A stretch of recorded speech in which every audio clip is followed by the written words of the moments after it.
रावण वध के बाद जब अगस्त्य मुनि श्री राम से मिलने आए तो श्री राम ने इस तरह प्रश्न किया कि लंका में राक्षस रावण, कुंभकर्ण आदि से पहले कौन रहा करते थे?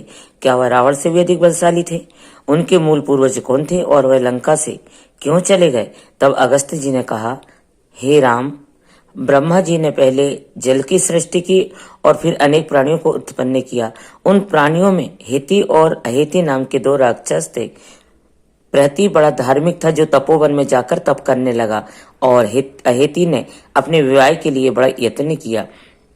काल की बहन जिसका नाम भैया था, रूपपति भयंकर था, जो उससे हेती ने विवाह किया और भैया और हेती का एक पुत्र हुआ जिसका नाम विद्युत केश था। विद्युत केश का विवाह संध्या की पुत्री साल कंटका से था और काल के बाद साल कंटका ने विद्युत केश से गर्भ धारण किया और मंदरांचल पर्वत पर जाकर वहां एक पुत्र प्रसव किया और उस नवजात शिशु को वहीं त्याग दिया।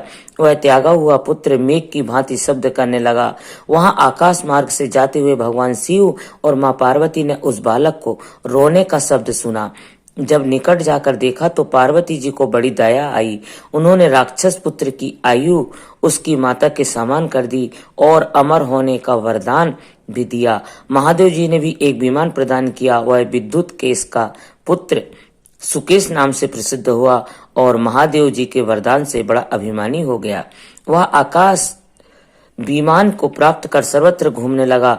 कुछ काल के बाद ग्राम नामक गंधर्व ने कन्या सुकेश को दे दी, जिससे सुकेश के 3 बलशाली पुत्र मल्लोभान और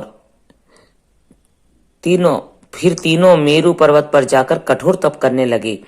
तप पूरा होने पर ब्रह्मा जी उन्हें वर देने आए। इस पर भी राक्षस हाथ जोड़कर बोले, हे ब्रह्मदेव, यदि आप हमें वर देना चाहते हैं तो हम आपके यही मांगते हैं कि हम में परस्पर प्रीति बनी रहे और हमें कोई जीत न सके, हम अपने शत्रुओं का सहारक हो और अमर हो। ब्रह्मा जी ने तथास्तु कहकर अपने लोक को चले गए। अब वे राक्षस वरदान पाकर अत्यंत निर्भय हो देव और असुरों को सताने लगे। उन राक्षसों ने शिल्प से कहा कि हमारे लिए किसी उच्च स्थान पर एक ऐसा भवन बना दीजिए जो शिव भवन के समान बड़ा विस्तृत और ऊंचा हो। तब उन महाबलवान राक्षसों के वचन सुनकर विश्वकर्मा ने उन्हें वास करने के लिए इंद्र की अमरावती के समान स्थान बतलाते हुए कहा कि दक्षिण समुद्र के तट पर सुबल पर्वत के समीप एक त्रिकुट नाम का पर्वत है। उनके ऊपर 30 योजन चौड़ी और 100 योजन लंबी एक नगरी बनी हुई है जिसका नाम लंका है। उनकी दीवारें सोने की है और स्वर्ण तोरण से भूषित फाटक है। इस कल लंकापुरी को मैंने इंद्र की आज्ञा से बनवाया था। तुम लोग उसी में जाकर रहो। हे राक्षसों, जब तुम वहां निवास करोगे तो शत्रुओं से दूर हो जाओगे। विश्वकर्मा की इन वचनों को सुनकर वे राक्षस अपने साथ बहुत से राक्षसों को लेकर लंका में बस गए। कुछ दिनों के बाद एक गंधर्व उत्पन्न हुआ जिसका नाम नर्मदा था। उसकी 3 पुत्रियां थी जिनका विवाह तीनों राक्षसों के साथ हुआ और इसके बाद मालवानों ने अपनी पत्नी केतुमती से 11 पुत्र और 4 पुत्री उत्पन्न करी, जिसमें केक से नाम की कन्या की थी। माली और उसकी वसुधा से 4 पुत्र हुए। इस प्रकार उन तीनों राक्षसों का परिवार बहुत बड़ा हो गया। वे तीनों राक्षस जब देवताओं, ऋषियों और अन्य प्राणियों को सताने लगे तो उन राक्षसों से पीड़ित होकर देवता, ऋषि और तपस्वी भगवान विष्णु की शरण में गए और बोले, हे भगवान, सुकेश के तीनों पुत्रों ने वरदान की शक्ति से आक्रमण करके हमारे स्थान हर लिए हैं।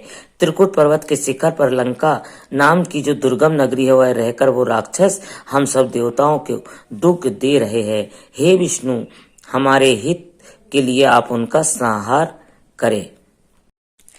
हम सब आपकी शरण में आए हैं, हमारी रक्षा करें।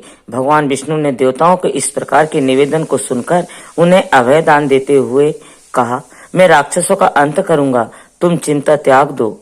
भगवान विष्णु से आश्वासन पाकर सभी देवता अपने अपने स्थान को चले गए।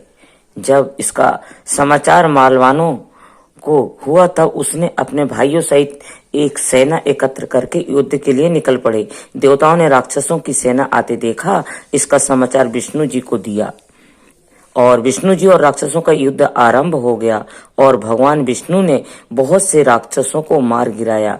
श्री विष्णु ने सुदर्शन चक्र से माली का सिर काट दिया।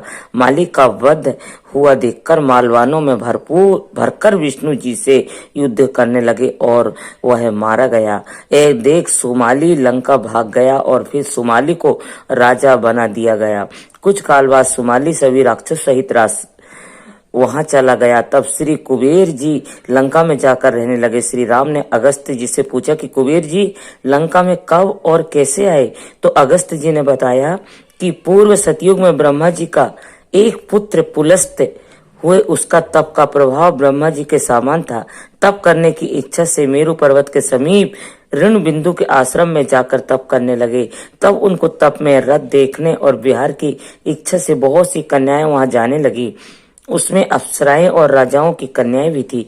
इनके कारण पुलस्त्य जी के तप में विघ्न आने लगे। एक दिन पुलस्त्य जी ने कहा कि कल से जो कन्या यहाँ मुझे दिखाई पड़ेगी वह गर्भवती हो जाएगी। इस शाप के भय से दूसरे दिन कन्याएं वहां नहीं गई, परंतु उनके राजा ऋणबिंदु की कन्या ने इस शाप के बारे में नहीं सुना था, इसलिए वह दूसरे दिन पुलस्त्य जी के आश्रम में चली गई। आश्रम में अन्य कन्याओं को न देख राजकन्या को कुछ आश्चर्य हुआ, किंतु जैसे ही मुनि को देखा वैसे ही उसका शरीर पीला पड़ गया और वह गर्भवती हो गई। उसे अपना शरीर देखकर बड़ी चिंता हुई और वह अपने पिता के पास चली गई। राजा ऋणबिंदु ने नेत्र बंद कर ध्यान लगाकर सब कुछ शांत कर लिया और अपनी कन्या को लेकर वह पुलस्त्य जी की अपनी पुत्री को उनकी सेविका बना लेने का आग्रह किया। पुलस्त्य जी ने उनकी पुत्री को अपनी पत्नी रूप में स्वीकार किया और कहा कि तुमने मेरी ध्वनि सुनकर गर्भ धारण किया है, इसलिए तुम्हारे पुत्र का नाम विश्वा होगा। यह सुनकर वह देवी बहुत प्रसन्न हुई। कुछ काल के बाद विश्वा नाम के पुत्र को जन्म हुआ। विश्वा अपने पिता की तरह तपस्वी हुए। विश्वा सत्यवादी, शीलवान, पवित्र और सदा धर्म में तत्पर रहने वाले थे। उनका आचरण देखकर मुनि भारद्वाज ने अपनी सुंदर कन्या का विवाह उनसे करा दिया। विश्वासा का एक पुत्र हुआ जिसका नाम वस्त्रम हुआ। पुत्र भी अपने पिता के समान तपस्वी हुए और कठिन व्रत की प्रतिज्ञा लेकर वन जाकर घोर तप करने लगे। उनका महातप देखकर ब्रह्मा जी प्रसन्न होकर उनको वर देने आए। वह श्रवण ने ब्रह्मा जी से कहा कि भगवान, मेरी इच्छा है कि मैं लोकपाल बनूं और समस्त धन मेरे पास रहे। ब्रह्मा जी ने यह सुनकर कहा, तथास्तु।